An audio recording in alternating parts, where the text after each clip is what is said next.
Happy Monday, everyone. I hope everyone had a wonderful weekend. Today is a brand new week, so I'm happy and pleased that you're joining into my channel. That's it. So, we're going to get right to it, ladies and gentlemen. So, I want to talk about the biggest problem with modern dating. And this goes for women and men. Now, ladies, how many of you are unhappy with the dating pool? Show a raise of hands. Don't be shy. Come on, come on. Raise of hands. Just you and I, raise of hands. How many of you are unhappy with the dating pool? And dating is just not how it used to be. Well, I just want to say, us women, we have high expectation when it comes to a guy and a guy that we want to meet. We want them to have to earn $1 million a year. We want them to be 6 foot, body built, have good, physique. And I'm thinking to myself, are you shooting yourself way too high to have those expectations instead of like being reasonable? Like, meaning like we're all worrying about like the physical look and making sure the guy makes money that can support ourselves, which that's perfectly okay. You don't want to deal with a guy that's a bum and don't have, you know, the working ethics. However, to have that high expectation, I just feel like instead of wanting all those things, why not want the most important things? Like, is this person a good character? Is this guy is going to be a good father, a good husband, a good provider, someone that's loyal? That's important. Loyal. Someone that you actually like and want to spend time with. And actually, love goes into it too. And someone that's not going to cheat on you. That's the most important thing, right? Opposed to like physical look, like you're looking for a Ken Barbie type of guy, which I'm sadly to say, ladies, not happening. Okay, it's not happening. Will you come across someone like that? Yeah. But then you ask yourself, will that relationship or marriage last based on physical looks? Probably not. Probably not, because that person probably will cheat on you, not be loyal, not be the man that you want him to be for you. So I just feel like some women, they have these high expectations. They're looking for these type of men, and they don't stop and think, what about the other characteristics? What about the other qualities that you are looking for a guy? Like I said, a good character, someone that's loyal, someone that's not going to cheat on you, someone that's going to provide and be a good father. And this is why, the dating pool is just going downhill. And on top of that, you have, young women these days, they have sex before marriage. And it's super important to wait, to wait until you get married and then have sex. The most important thing when you start dating with someone or courting with someone is get to know that person, and get to know their personality and what they're seeking for, what they're looking for in life, and if they're a potential mate for you, meaning that a good provider that's going to be the leader of your household.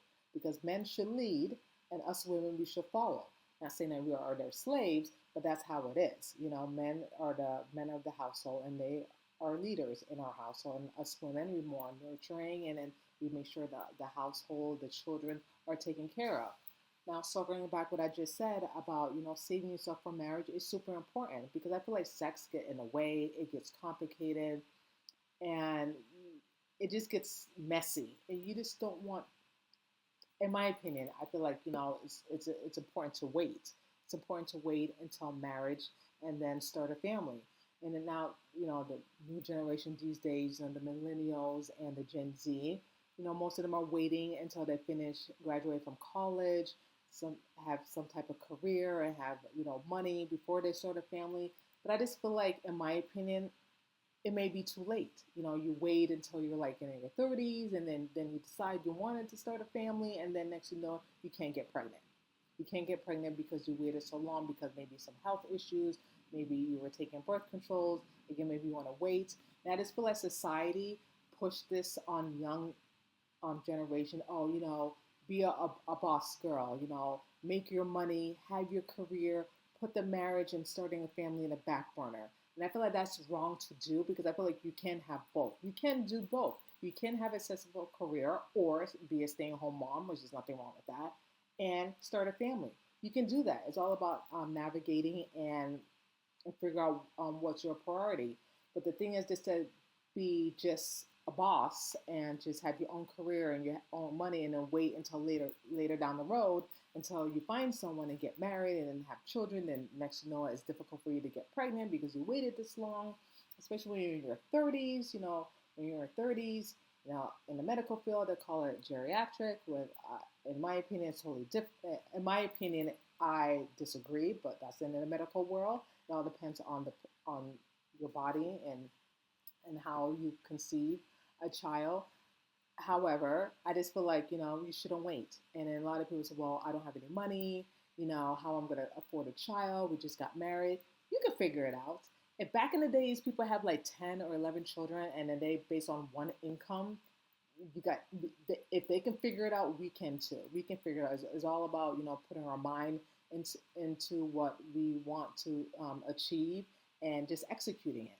That's it. You know what I mean? Not saying that things are not going to be easy or tough, but if those people back in the days can figure it out and they had like so many children, we all can figure it out too. And what I'm saying basically is just not to wait. You know what I mean? Not to wait. If you are dating someone and you feel like that person is a particular mate for you, court, get to know one another, go on a road trip. I feel like when you go on a road trip with someone and you're in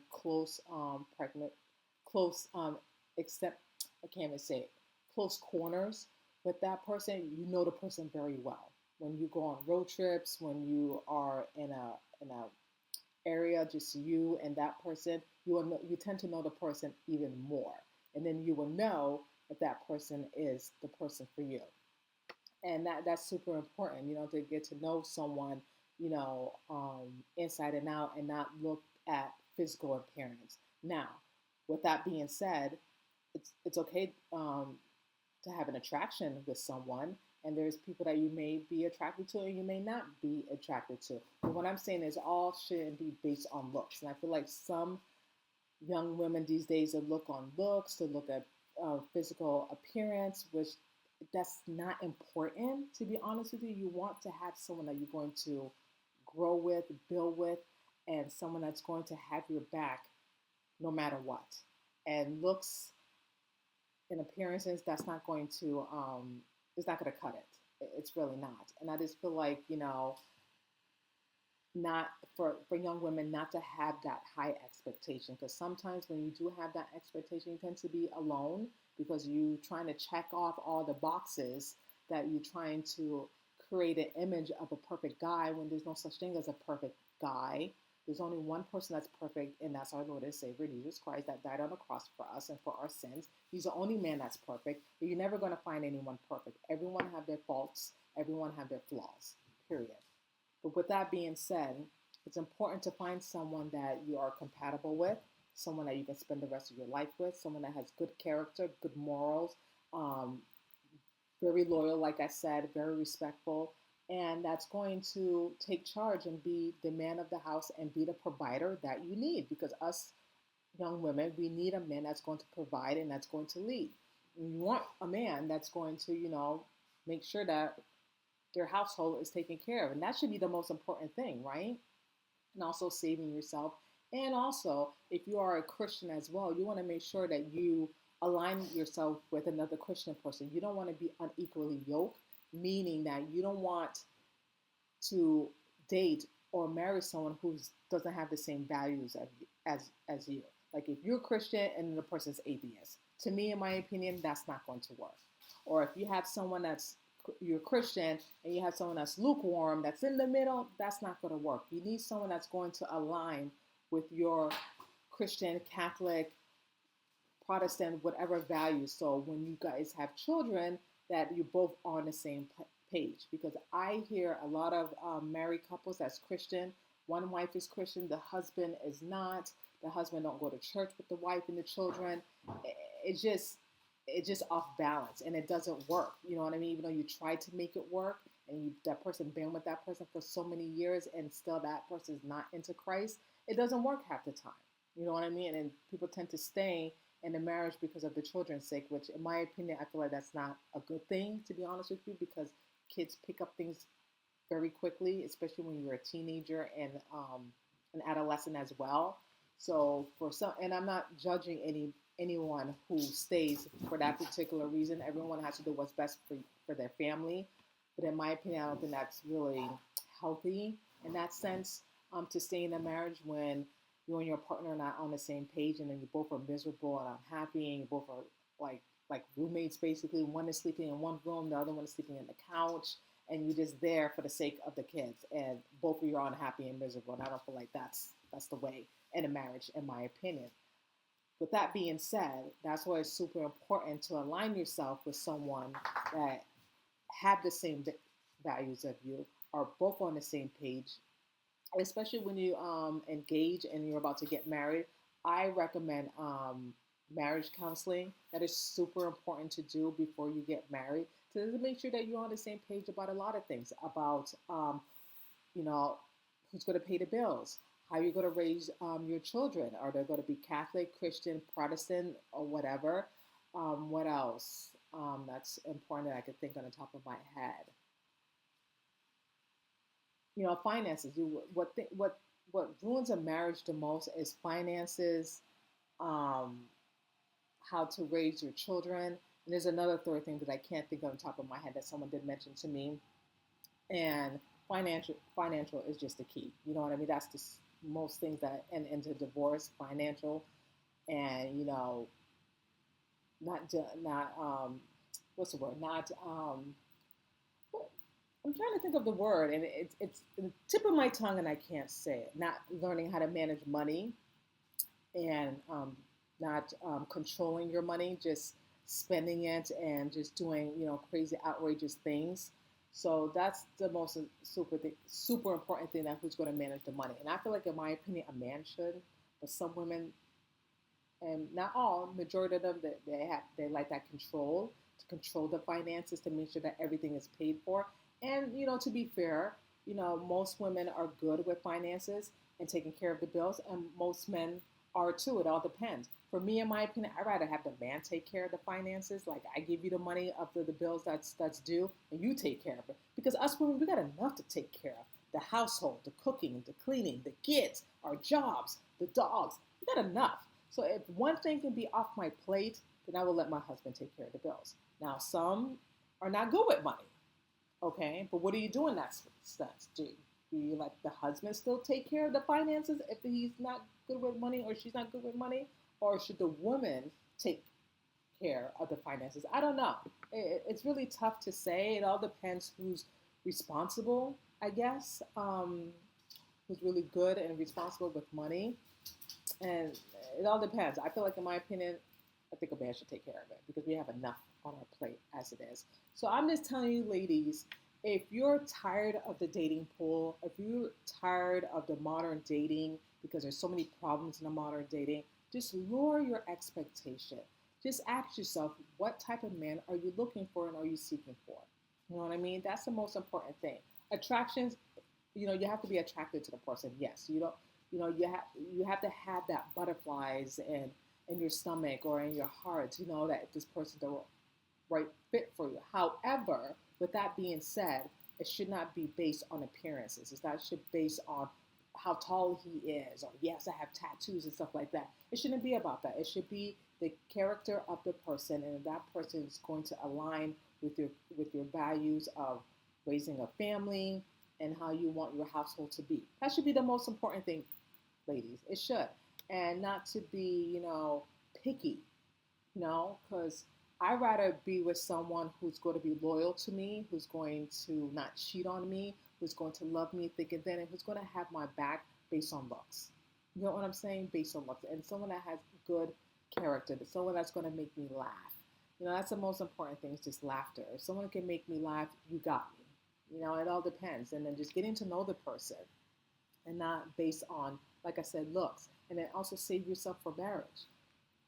And then when you save yourself for marriage and you court, and then you know that person's the one, then you know you can start a family. And then I suggest, you know, not to wait until your 30s, because it could be a possibility if you wait until your 30s that you may not get pregnant. You may not have a child because you waited so long. You listen to society, and when society tell you, no, do not get married, do not have a family, just go to college, get a degree, and make money, make lots of money, and then you can find someone. But what if then it's too late? What if it's too late? You know what I mean? I feel like people can have both. It's all about prioritizing and figuring out what you need to do and how to prioritize, you know, your goals and what you're trying to achieve your goals. And I feel like, you know, as long as you put your mind to it and you do the work, you can do it. Because like I said, in the and back in the days, they done it and they had multiple children based on one income. So if they can do it, I think most of you ladies can do it too and figure it out. And I'm just saying, just don't wait until having a child, because you never know, it might be too late. You never know. And I just want to read a statistic to you that most women that waited until their 30s, there's only a 50 chance of them not having children. 50%, excuse me, 50% of them not having children. And I just want to tell you a backstory of myself. I was one of those women, you know what I mean, that I listened to mainstream media saying that go to college, get a degree, you know, straight out of high school, you know, go to college, get a degree, do what you need to do, make money. And that's exactly what I did. I had boyfriends and I had serious relationships. However, my main focus was just, you know, before I started a family, before I just wanted to make money. I wanted to make sure that I was okay, that I was mentally and physically and financially good before I started a family. And sure enough, I waited and waited, dated all the wrong men, didn't find a man that was a potential marriage potential or someone that I could spend the rest of my life with, because majority of my exes cheated on me. There was one ex that we broke up in mutual. It was a mutual thing, so we broke up in good terms. But a few of my serious relationship, I got cheated on until I met my husband, and now my husband and I, we're trying to conceive and trying to get pregnant. It's been very hard for us, you know what I mean, especially for me. You know, I was taking birth controls, and I've been taking it since I was first sexually active at the age of 19. And 19, from taking birth control until I stopped in my 30s, I don't know how much effect it affected my body once I stopped and once I cleared the system out, once the system was clear out of my body. But I just feel like in the back of my mind that by me taking birth control, it really affected my fertility of getting pregnant. I'm not for sure, but that's just the gut feeling that I've been getting, and I'm going to go with my intuition that that's what led for me not getting pregnant, because I've been taking birth control for over a decade until I stopped in my early 30s, and now I'm in my 40s, and my husband and I, it's hard for us to conceive, and I feel like birth control had a huge part of it, and also me waiting to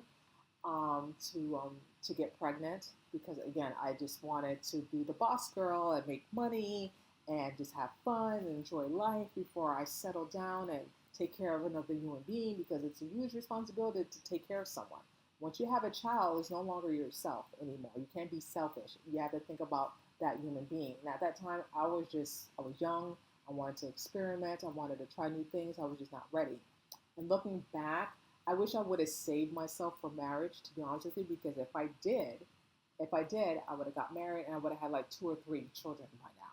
You know what I mean? But things happen for a reason, and I'm not going to go back, you know, but it's a lesson learned for me. And I'm just telling you, ladies, just don't wait. If you find someone that you like and you're attracted to, court, wait for marriage. Do not have sex. And I know it's hard for some men, because, you know, men are different than women. But if you lead an example and tell your partner, the person that you're courting, that you're going to wait for marriage, and then they will respect you and they will wait. And then they will give you that ring. If they really love you and they're very serious of courting with you, too serious that they want to get married, then they will wait.